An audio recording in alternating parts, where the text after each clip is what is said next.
किसी को क्या पता कब जिंदगी की शाम हो जाए, किसी को क्या पता कब जिंदगी की शाम हो जाए, करे ऐसा जहां में कुछ की अपना नाम हो जाए। स्वयं के खातिर जीते सभी मरते भी है, लेकिन जहां के वास्ते कुछ अपना भी पैगाम हो जाए। करे हम सोचकर ऐसा किसी को जख्म न दे हम, भले आगाज कुछ भी हो भला अंजाम हो जाए। कि आया था जहां में तू चला जाएगा एक दिन, भला वह नाम ही क्या कहीं गुमनाम हो जाए। दिलों में रख भलाई और नेकियों का भी जज्बा हो, किसी का दिल कृष्ण हो और किसी का राम हो जाए। नमस्कार दोस्तों, मैं सुखदेव विश्वास, योग का शिक्षक, आप सभी योग साधकों को मेरे चैनल में फिर एक बार स्वागत अभिनंदन है। साथियों, आज बात करेंगे पूरक कुंभक रेचक।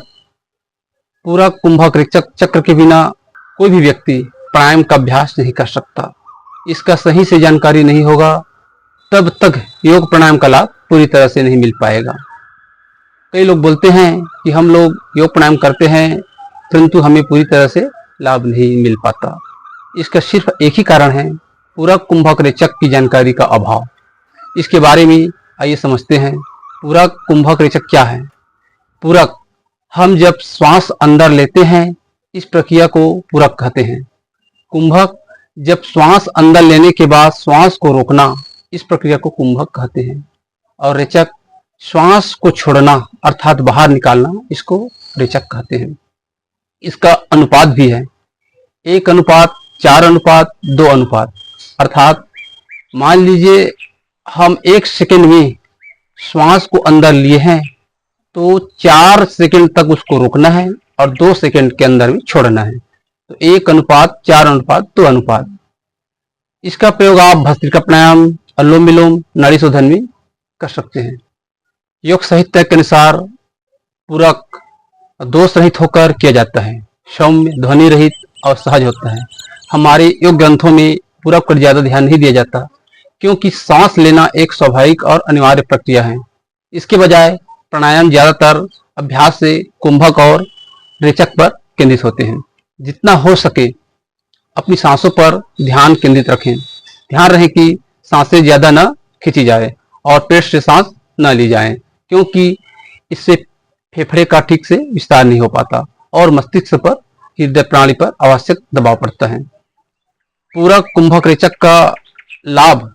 पूरक, हम जब श्वास अंदर लेते हैं तो इसका लाभ होते हैं कि फेफड़ों की जो क्षमता है उसमें सुधार होते हैं, शरीर में ऑक्सीजन की स्तर बढ़ता है। कुंभक से मन को शांत करता है, एकाग्रता से सुधार, तनाव को कम करते हैं। रेचक से हमारे शरीर में कार्बन डाइऑक्साइड को बाहर निकालते हैं, फेफड़े को शुद्ध करते हैं और पाचन में सुधार करते हैं। साथियों, पूरक कुंभक रेचक, इसको जानना बहुत जरूरी है। जितने भी योगाचार्य हो या योग सीखने वाला हो या योगाभ्यास शुरू कर रहे हैं, अगर इसकी जानकारी पूरी तरह से नहीं रहेगी तब तक हम योग का पूर्ण तरह से लाभ नहीं मिल पाएगा। क्योंकि पूरक कुंभक रेचक अच्छी तरह से जानकारी होना चाहिए। तो आज हम पूरक कुंभक रेचक के बारे में बताए हैं। आशा करता हूं कि आप लोगों को भी समझ में आ गया होगा। तो आज यही हमारा वीडियो समापन हुआ और आशा करता हूं कि आप हमारी वीडियो में बने रहें और तब तक के लिए आप हमें आज्ञा दीजिए। फिर मिलेंगे। नमस्कार।